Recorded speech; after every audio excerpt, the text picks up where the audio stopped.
Boa noite, pessoal. Sejam bem-vindos a mais um Culto Interligados. Que bom que você está aqui com a gente de forma online. Eu queria pedir vocês dois favores, para que vocês já estejam compartilhando o link do nosso culto. Manda aí nos grupos de WhatsApp, manda pelo Instagram no direct. Convida a galera aí para poder assistir o culto. A gente quer abençoar a sua vida. E você também pode ser bênção na vida de outra pessoa através do simples ato de enviar o link. E não esqueça também de já deixar o seu like, que o culto possa ser muito abençoador na sua vida. É isso aí.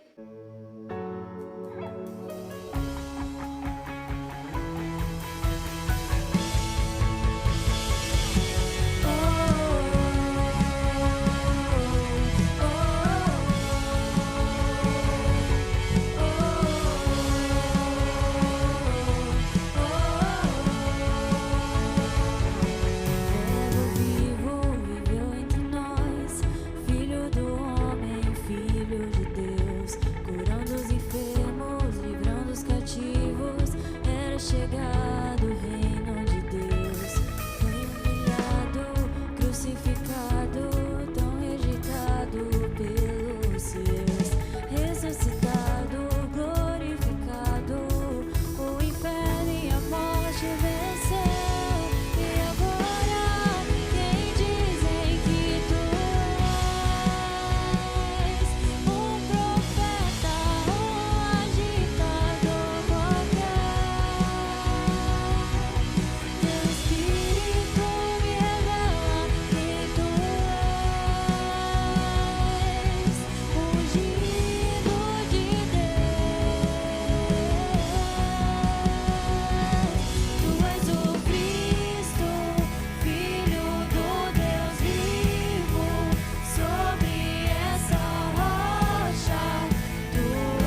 Graça e paz, meus irmãos. Muito bom ver essa juventude adorando a Deus, né? Jovens cantando ao Senhor. Gente comprometida com o reino de Deus. Que Deus abençoe a nossa juventude. Que Deus continue levantando eles com autoridade e poder. Tome nosso janeirão aí, na nossa série de mensagens, a CIB não para. Estamos nossos interligados, mais um culto, não presencial, online. E bom ter os irmãos conosco, para juntos compartilharmos a boa palavra de Deus. Estamos em nossa série de mensagem, Revista-se do Amor, que é o elo perfeito, baseado na carta de Colossenses. E nós tivemos já 4 mensagens durante as últimas semanas. Falamos do poder através da oração, onde Paulo apresenta aos irmãos da igreja de Colossenses, Laodiceia, a oração que fez em favor dessas 2 igrejas. Também falamos da grande batalha que Paulo travou, para lutar pela saúde espiritual daqueles irmãos, para livrar-los de todo o engano e da falsa doutrina que estava se levantando contra aquelas igrejas. Falamos também sobre a semelhança de Cristo, onde Paulo apresenta a união do novo homem com Cristo glorificado. É isso mesmo. Como devemos viver a vida cristã. E também falamos sobre o que deve morrer em nós, ou seja, Paulo aconselha nos despir do velho homem. E continuando aí essa leitura do capítulo 3 de Colossenses, o tema de hoje é Revistam-se do Amor. Ou seja, Paulo, após nos orientar a despir do velho homem, e das suas atitudes, da sua maneira de viver, ele começa a aconselhar o povo de Deus, aos nossos irmãos, e dizer como um cristão ele deve viver. Ele deve estar vestido de quê? Qual é o traje do cristão? Por isso eu quero convidar você que tem em casa com a sua Bíblia e gosta de anotar, gosta de acompanhar a leitura da palavra. Eu vou ler o capítulo 3 de Colossenses, do versículo 12 ao versículo 17. Você que tem um aplicativo em casa aí no seu celular, me acompanha na leitura, eu vou ler na Nova Versão Internacional. Mas se você não tem Bíblia nem aplicativo, vai ser projetado na tela, tudo bem? Então vamos ler a boa palavra de Deus, capítulo 3 de Colossenses, do versículo 12 ao versículo 17. E diz assim a palavra de Deus: Portanto, como povo escolhido de Deus, santo e amado, revisto-se de profunda compaixão, bondade, humildade, mansidão e paciência, suportando-se uns aos outros, e perdoa as queixas que tiverem uns com os outros. Perdoem como o Senhor lhes perdoou. Acima de tudo, porém, revistam-se do amor, que é o elo perfeito. Que a paz de Cristo seja juiz em seu coração, visto que vocês foram chamados para viver em paz, como membros de um corpo, e sejam agradecidos. Habite ricamente em vocês a palavra de Cristo. Ensinem e aconselhem uns aos outros com toda a sabedoria, e cantem salmos, hinos e cânticos espirituais com gratidão a Deus em seu coração. Tudo o que fizerem, seja em palavra ou em ação, façam em nome do Senhor Jesus, dando por meio dele graças a Deus Pai. Glória a Deus. Então Paulo, nesse capítulo 3, ele fala daquilo que nós devemos nos despir. Mas agora ele fala como que o cristão deve estar vestido. Qual é o traje do cristão? Ele dá essa lista para nós. Mas primeiro ele diz algo. Olha que nós lemos na primeira parte do versículo 12. Ele diz, portanto, olha bem, como povo escolhido de Deus, santo e amado. Ou seja, ele primeiro, antes de dizer como é o traje do cristão, ele diz para nós, olha, todos nós somos eleitos. Todos nós agora somos povo de Deus. E para dar essa mensagem, para mostrar isso bem claro para os irmãos da igreja de Colossos e Laodiceia, Paulo usa 3 palavras, ou seja, ele diz, como povo escolhido de Deus, santo e amado. Esses termos eram usados para o povo de Deus, povo hebreu. O significado de cada uma dessas 3 palavras correspondia originalmente aos judeus. Deus sempre falou aos judeus dessa maneira. Eles eram um povo escolhido. Por isso ele começa, olha, povo colossense, vocês agora são povo escolhido também. E ele se refere à nação santa, os consagrados, os rádios. Que era, toda vez da Bíblia, Deus se refere aos descendentes de Abraão. Não é isso? Eles eram os amados de Deus. Então, Paulo agora começa a se referir aos colossenses, chamando, olha, portanto, como vocês, como povo escolhido de Deus, santo e amado. Sabe, ele toma essas três palavras, que durante um bom tempo foi usado como possessão do povo de Israel, para aplicar agora aos gentios. Sim, a igreja de Colosso e Laodiceia. Isso mostra que o amor de Deus, a graça de Deus, chegou aos limites da terra. Sabe, na economia de Deus já não existe mais uma cláusula de nação dos mais favorecidos. Agora é povo de Deus, é a igreja de Cristo. Houve um período dos escolhidos, dos descendentes de Abraão, mas agora é a igreja de Cristo. Então, quando Paulo se dirige aos irmãos, aos gentios, como nós somos, da igreja de Colosso e Laodiceia, eles falam, vocês agora são povo escolhido de Deus, vocês são nação santa, vocês são amados por Deus. Amém? E logo após ele começa a dizer qual é o traje que o cristão ele deve estar revestido, né? Aquilo que combina com o crente.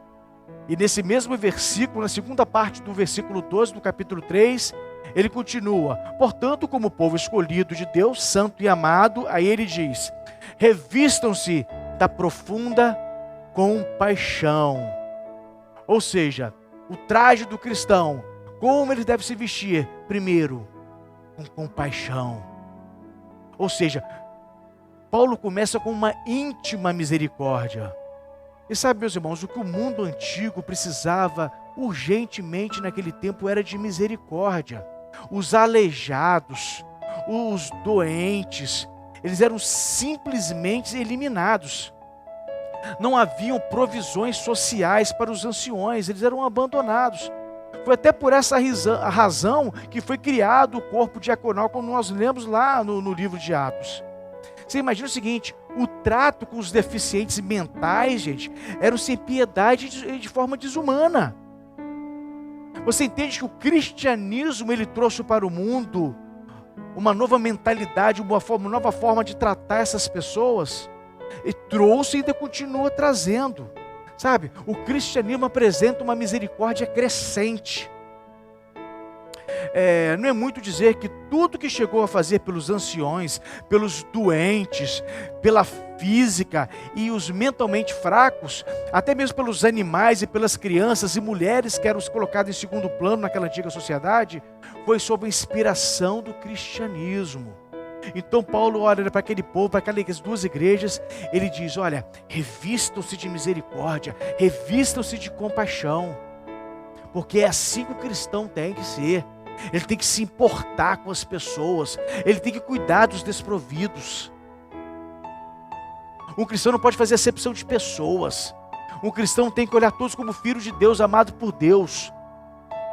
Então ele diz, olha, revistam-se da compaixão. E ele continua, no versículo 12, revistam-se de profunda compaixão e bondade. Olha, bondade vem a benignidade, Christóstenes em grego. Os antigos escritores definiam Christóstenes, que é bondade, como a virtude do homem em que o bem do seu próximo é tão caro como o próprio bem. Os antigos definiam isso, olha, você tem que fazer o bem para o seu próprio, para o seu próximo, como para si mesmo, como você deseja o bem para si mesmo.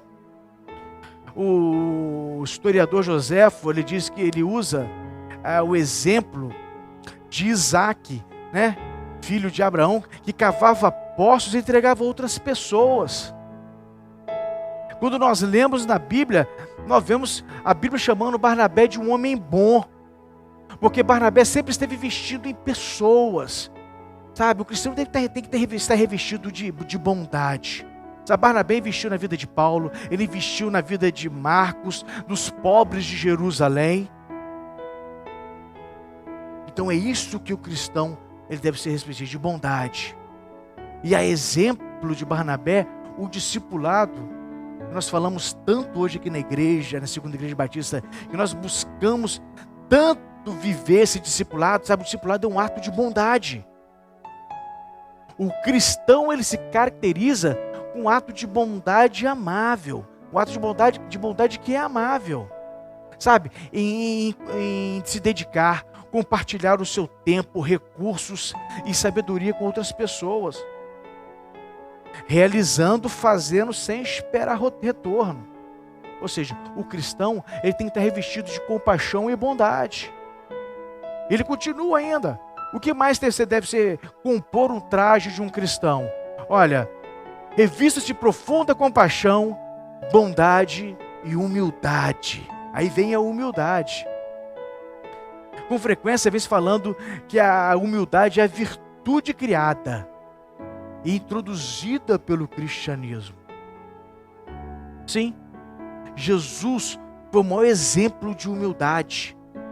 O Deus da glória, o eterno que se esvaziou de si mesmo, ele abriu mão de sua glória e se humilhou, se fez homem. Jesus é o exemplo perfeito de humildade.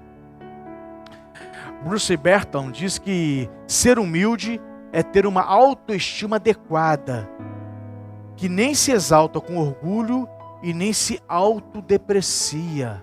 Sabe, a humildade cristã, meus irmãos, não é algo rasteiro, mas é algo que se baseia em duas coisas.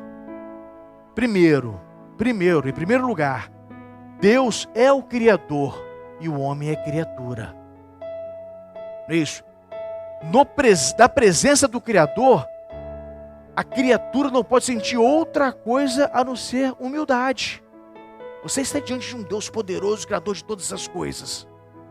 E em segundo lugar, todos os cristãos são filhos de Deus. Somos todos filhos do mesmo Deus, do mesmo Pai, do grande Pai. Por isso que você vem de uma família com muitos bens, não seja arrogante. E você que veio de um lar muito humilde, não se sinta menor. Sabe, Deus, quando Ele olha para nós, Ele não enxerga o doutor, Ele não enxerga o letrado, Ele não enxerga o ignorante. Se você anda de pé ou de bicicleta, ou você anda a pé ou de carro importado, Deus, quando Ele olha para nós, Ele enxerga filhos. Então seja humilde, que quando Deus olha para o seu povo, Ele vê todos como filhos. Independente da sua condição financeira, da sua cultura, da sua escolaridade. Todos os cristãos são filhos de Deus. Então, revista-se de humildade. E ele continua, revista-se de mansidão. Mansidão vem da palavra em grego macrotimia. Sabe, entenda que a mansidão ela não é fraqueza, mas é poder sob controle. Olha que tremendo. A mansidão é uma disposição a ceder direitos. É a pessoa que está pronta a sofrer danos em vez de causar danos, como disse William. É o espírito que jamais perde a paciência para com o próximo. E nesse tempo de tanta correria, como a gente tem perdido a paciência por tão pouco, não é isso? O que tem tirado a sua paciência? O que tira você do sério? Será que são realmente coisas tão relevantes? Sabe o que? Mansidão, meus irmãos, é saber dar uma resposta com doçura, mesmo sendo afrontado. Existe um termo antigo, às vezes eu escuto de algumas pessoas, né? Algumas pessoas dizem assim para mim, olha, eu não levo desaforo para casa. Tem irmãos que dizem isso por aí, né? Tem irmão que diz, olha, eu não engulo o sapo não, que eu tenho que falar, eu falo mesmo, eu não deixo para depois. Sabe, mas o cristão que ele é revestido de mansidão, né? Ele engole sapo. O cristão que é revestido de mansidão, ele leva desaforo para casa. Então, na verdade, ele não leva desaforo para casa, perdão. Ele deixa para lá. Ele descarrega. Uma vez eu vi esses videozinhos que a gente às vezes lê pelo WhatsApp, né?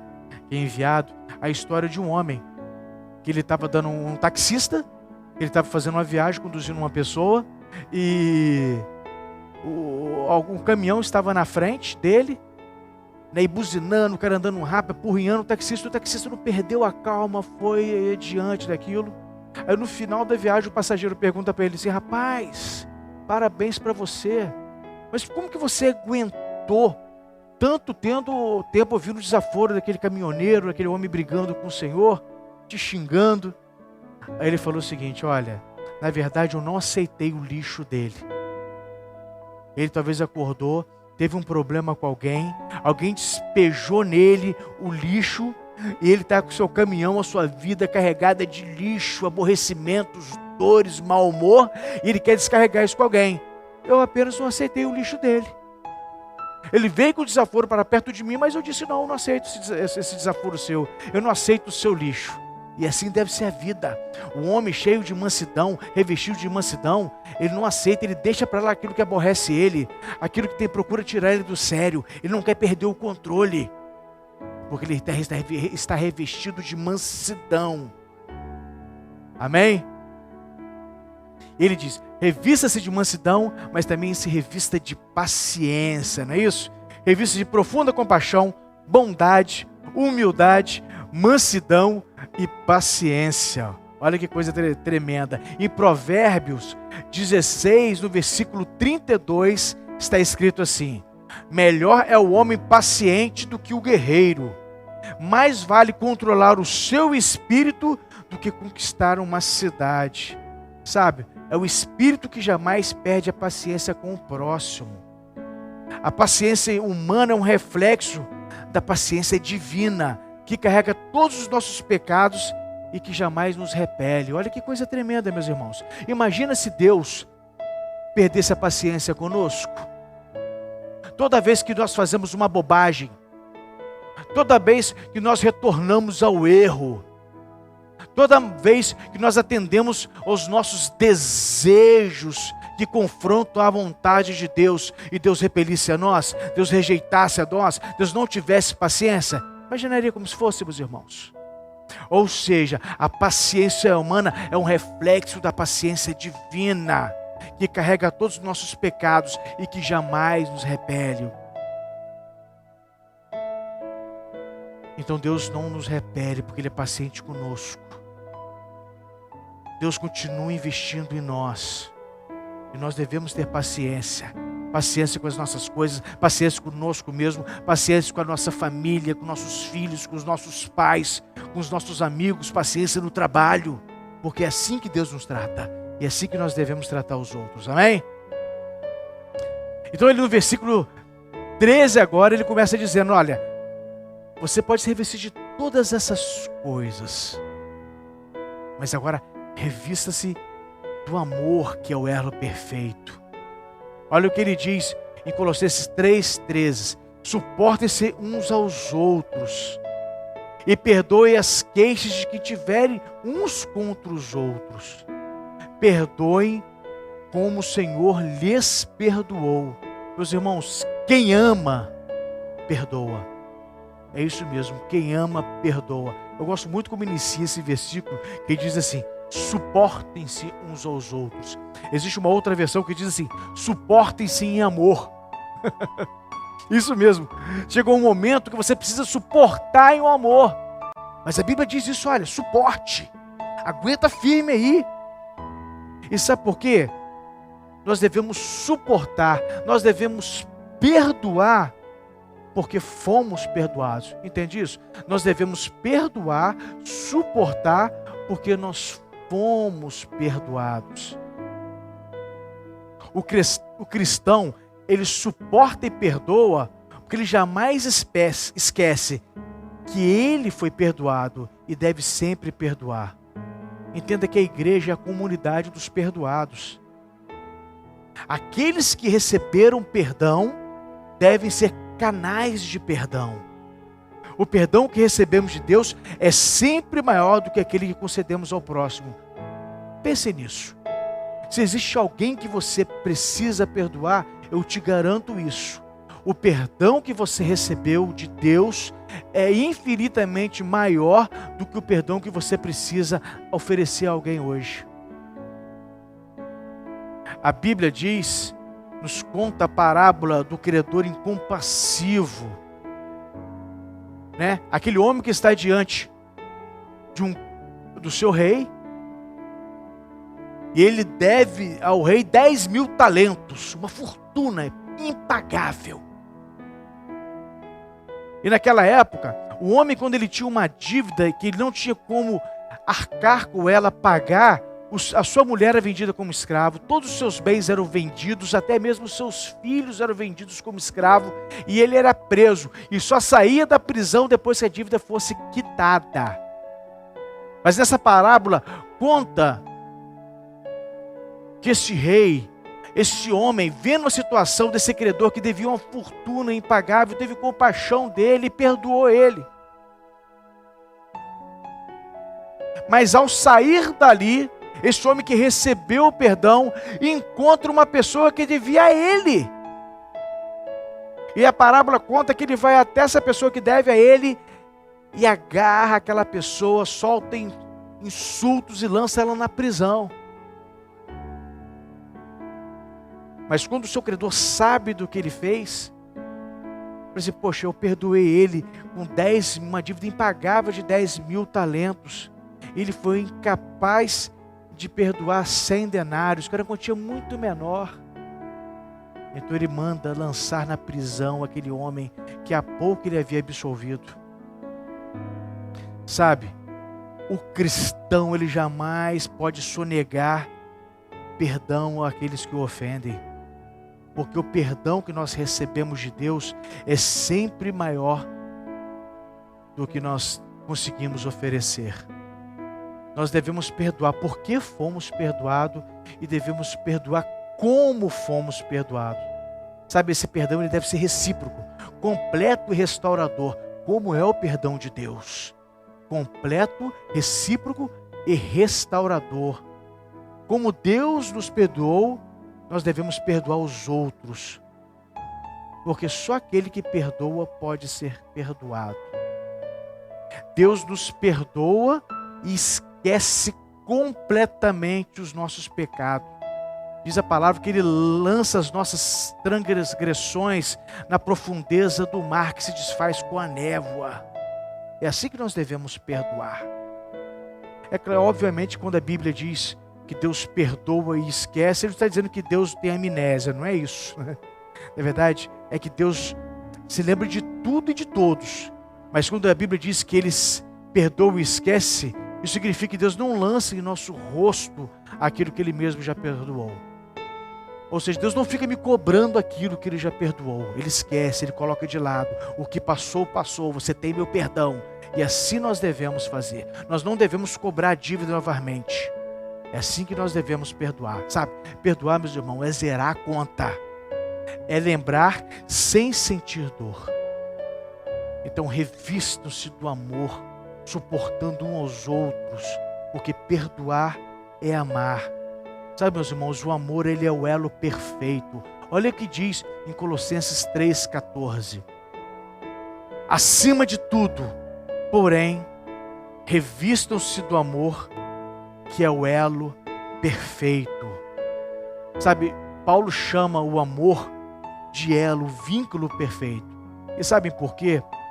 O Warren Weisberg, ele diz o seguinte: é a mais importante das virtudes, o amor é a mais importante das virtudes cristãs e age como um cinto que mantém unido todas as outras virtudes.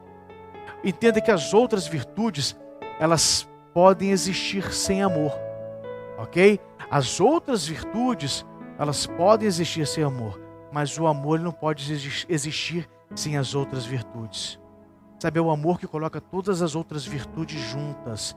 O amor é o cinturão que prende as outras peças do vestuário moral. Sabe, é o amor que tem o poder de união, que mantém intimamente ligado todo o corpo cristão. Mas eu pergunto, o que é ortodoxia? Ortodoxia sem amor. Sabe, é legalismo frio e repulsivo. O que é santidade sem o amor, meus irmãos? É farisaísmo reprovado por Jesus. O que é beneficência sem amor? É exibicionismo egoísta. O que é culto sem amor? é formalismo abominável aos olhos de Deus. É verdade. O que é pregação sem amor, meus irmãos? É apenas um discurso vazio. Sabe, meus irmãos, o amor é o elo perfeito. Ele é o vínculo perfeito que une todas essas virtudes. Então revistam-se do amor, que é o elo perfeito. E Paulo continua dizendo, na primeira parte do versículo 15 agora, ele diz, olha, que a paz conduza o jogo. É isso mesmo, que a paz conduza ao jogo. Que a paz de Cristo seja o juiz em seus corações, visto que vocês foram chamados a viver em paz, como membros de um só corpo. Essa palavra juiz aqui vem do grego, traduzido por árbitro, né? Faz parte do vocabulário esportivo da época e que se refere àquilo que preside o jogo, você entende? É o que distribui prêmios, é o que controla o jogo. O verbo que emprega pertencia à arena dos jogos de campos atléticos daquela época, principalmente no mundo, na cultura grega. Em conflitos durante os torneios, era a palavra que aplicava ao árbitro. Então, com a sua decisão, esse árbitro, ele restabelecia a ordem, né, em casos de conflito. É isso que Paulo está dizendo agora. Se a paz de Cristo for o árbitro do nosso coração, de cada homem, então, meu irmão, quando nós entrarmos em conflito, os nossos sentimentos, o que deve ser feito é designar a Cristo como árbitro das nossas emoções, que estão em conflitos em nossos corações. É isso mesmo. Sabe, se nós aceitarmos as suas decisões de Cristo como árbitro, como juiz, nós não podemos agir mal. Que a paz de Cristo conduza ao jogo. Porque nós devemos estar revestidos do amor, da mansidão, da compaixão. E os nossos atos, as nossas atitudes, a nossa maneira de viver, os nossos sentimentos, deve ter um juiz, alguém que conduza, alguém que ponha ordem e que seja a paz de Cristo.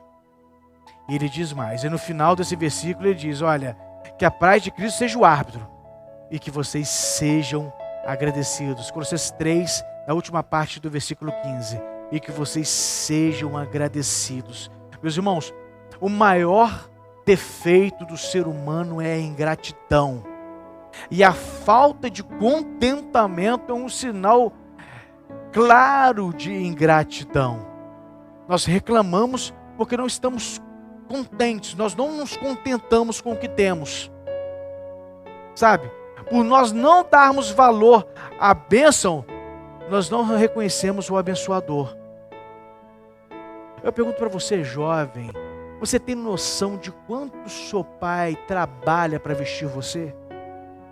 Em adolescente, você tem noção de quanto a sua mãe e seu pai correm atrás, se dedicam para que você tenha uma casa em ordem?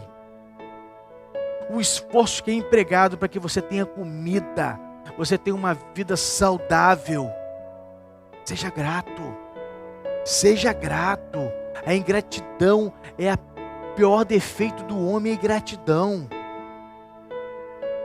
E é triste muitas das vezes, é que a gente vê jovens que não dão valor, que nem tem capricho com as suas coisas. Que coisa, gente. Porque você, às vezes, não se dá valor às coisas, não vê o preço que foi pago, o quanto foi gasto. Tanto desperdício, tão pouco cuidado quem tem. Sabe, eu não sou a favor do trabalho escravo, não mesmo. Não sou a favor do trabalho escravo. E eu acredito realmente que crianças e adolescentes nunca podem parar de estudar, vendo o que eu estou querendo dizer. Mas eu acho que um pouco de trabalho não mata ninguém. A minha geração, ela cresceu trabalhando. Eu mesmo trabalho desde garoto, nunca tive problema com trabalhar. Ao contrário, se eu soube ter o entendimento do dinheiro, do valor do dinheiro, do trabalho, eu tenho desde novo, porque eu sempre pude trabalhar. Eu acredito que um pouco de tarefa e responsabilidade não mata ninguém. Então você, pai, tem muitos pais que assistem as nossas lives, eu quero dizer uma coisa para você, pai. Dê responsabilidade para o seu filho. Dê responsabilidade para o seu filho. Ele faz parte de uma família, então ele tem que ter obrigações dentro do lar. Você é mãe do seu filho, você é pai do seu filho, você não é escravo dele. Se o seu filho mora na sua casa com você, ele também tem responsabilidade com a roupa, com a limpeza, com a preparação da comida. Não há problema nisso não, meu irmão. Nós devemos educar os nossos filhos para ser grandes homens letrados, grandes profissionais no futuro. Mas primeiro eles devem aprender a ser homens e mulheres que governam uma casa. Até para eles aprenderem a serem gratos. Até para eles poderem enxergar o valor das coisas, o trabalho que dá manter um lar, comprar as coisas. Sabe, é verdade, um pouco de trabalho não mata ninguém. E a minha geração é prova disso. A minha geração é uma geração que trabalhou,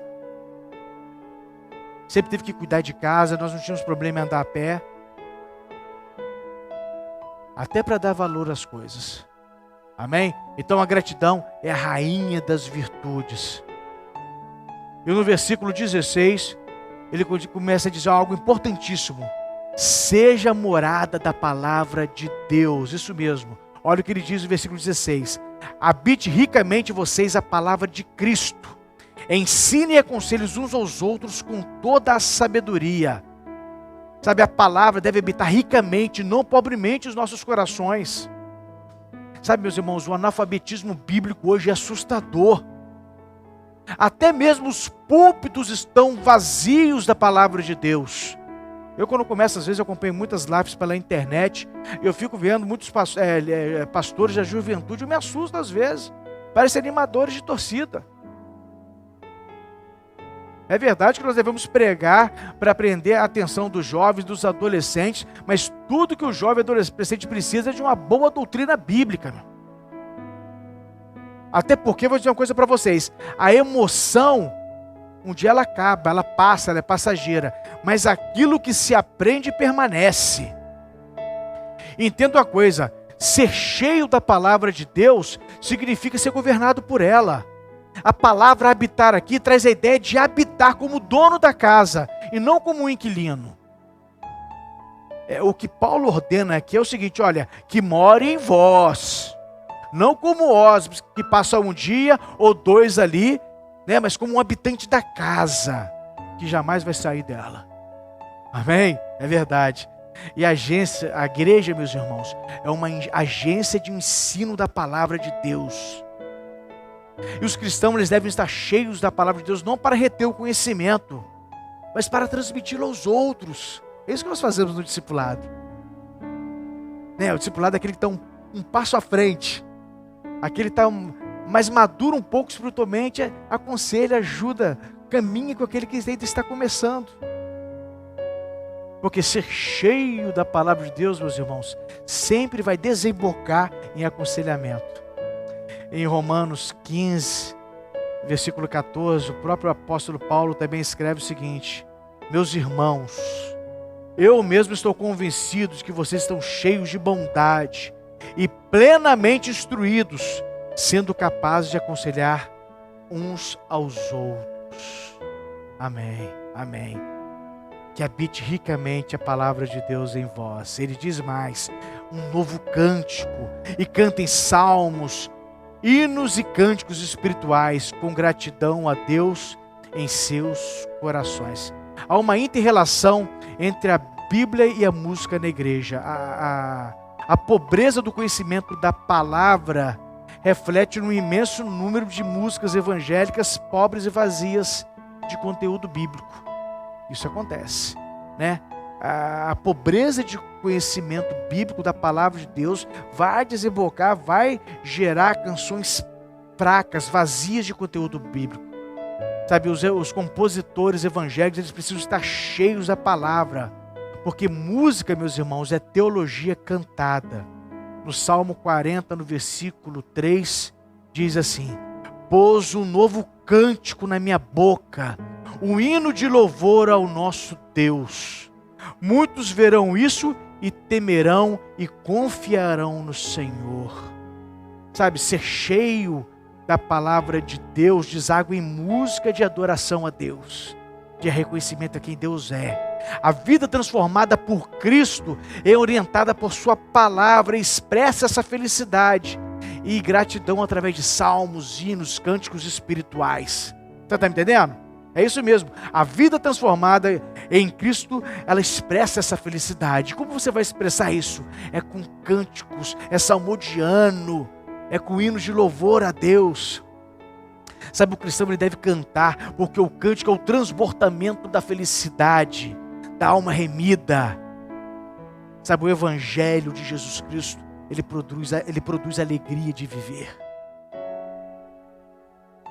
Sabe, o cristão ele canta porque ele tem a alegria da salvação. Então tem um novo cântico em seus lábios. Porque a palavra de Deus, se você for morada de Deus, se a palavra de Deus habitar em você, você vai gerar isso, você vai transbordar isso. A alegria da salvação, o prazer na palavra de Deus, a alegria de conhecer quem é o seu Senhor. Amém? E viva para o nome de Cristo. Aí nós entramos no versículo 17, o último versículo dessa noite. Tudo o que fizerem, olha o que diz aí no versículo 17. Tudo o que fizerem, seja em palavra ou em ação, façam em nome do Senhor Jesus, dando por meio dele graças a Deus Pai. Sabe, o cristão ele deve viver pelo poder do nome de Cristo e para a glória de Deus. E como deve ser isso? Olha o que Paulo diz, como deve ser isso em 1 Coríntios 10, no capítulo 10, no versículo 31. Como deve ser isso? Como é viver pelo poder do nome de Cristo? Assim quer vocês comam, bebam ou façam qualquer outra coisa, façam tudo para a glória de Deus. Ou seja, seja em palavra, tudo que sai da nossa boca e tudo que entra em nossa boca deve ser para glorificar a Deus. Seja em ação, tudo que fizermos, todas as nossas atitudes devem buscar glorificar a Deus. Sim, no comer, no beber, em qualquer outra coisa. Ralph Martin, ele disse, a totalidade da vida do cristão fica debaixo do nome de Jesus. É verdade que nós lidamos de forma muito errada, desrespeitosa com o nome de Jesus. Tem cristão até que faz piada com o nome de Jesus. Eu lembro uma vez eu estava assistindo um programa, isso há muitos anos atrás, e tinha uma artista, uma animadora infantil, não vou dizer o nome dela, que na hora que ela ia se referir a Deus, ela falava assim, o cara lá de cima. Que cara lá de cima? As pessoas confundem isso.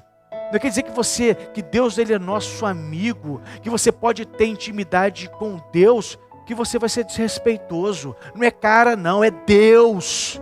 É soberano, é o grande Pai, é o eterno.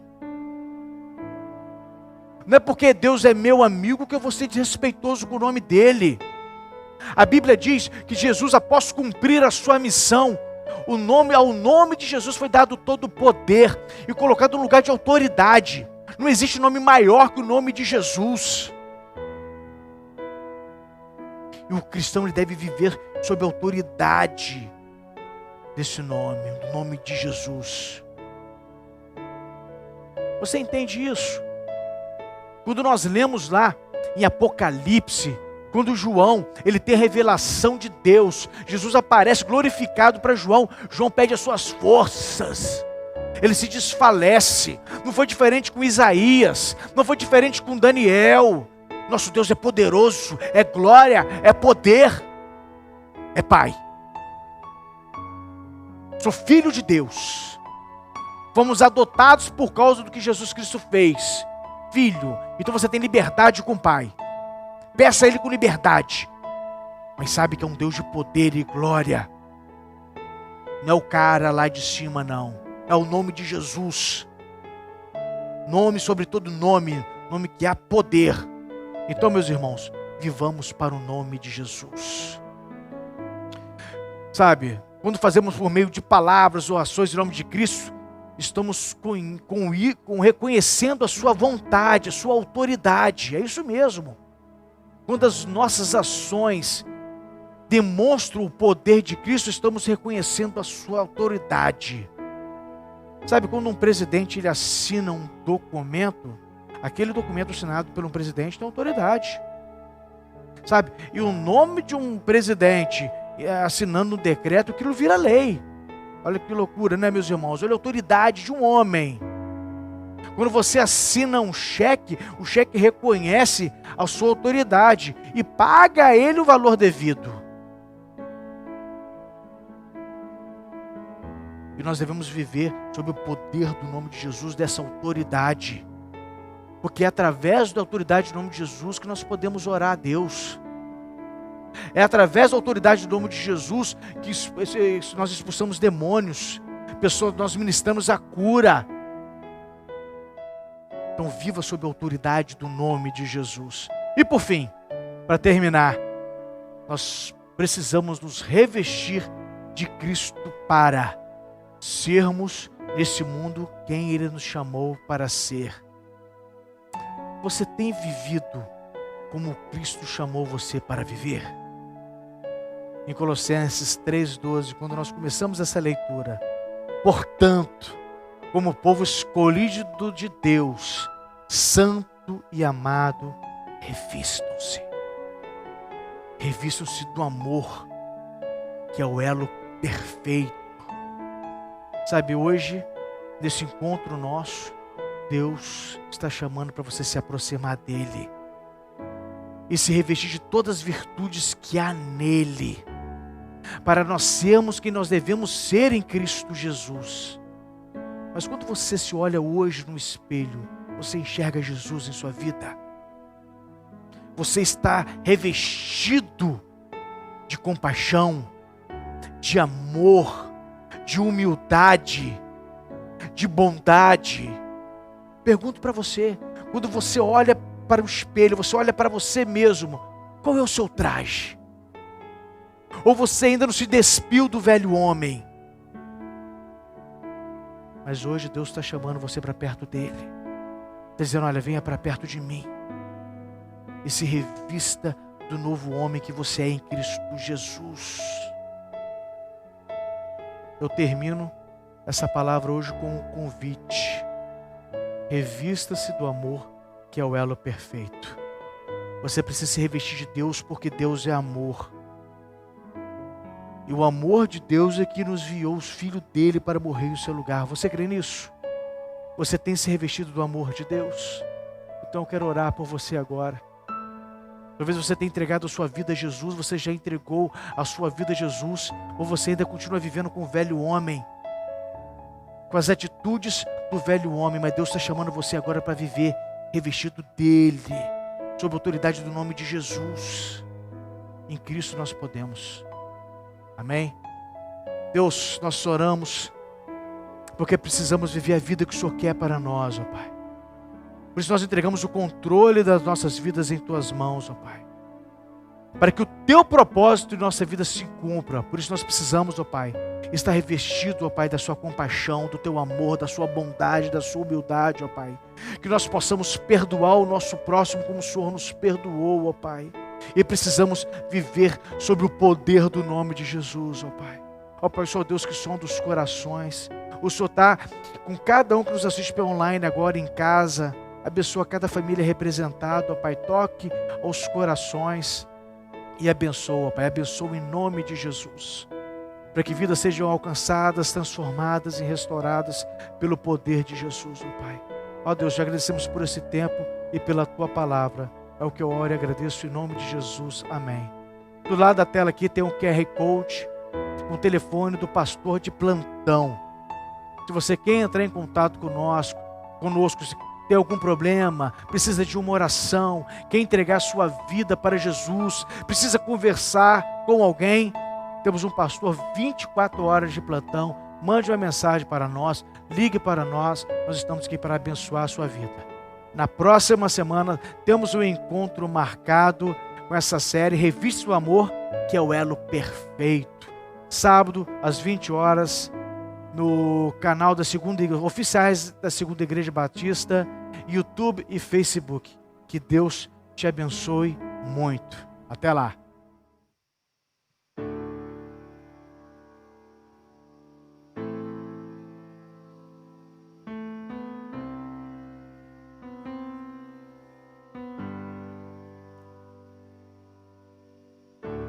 Tira o cordeiro que foi morto, Santo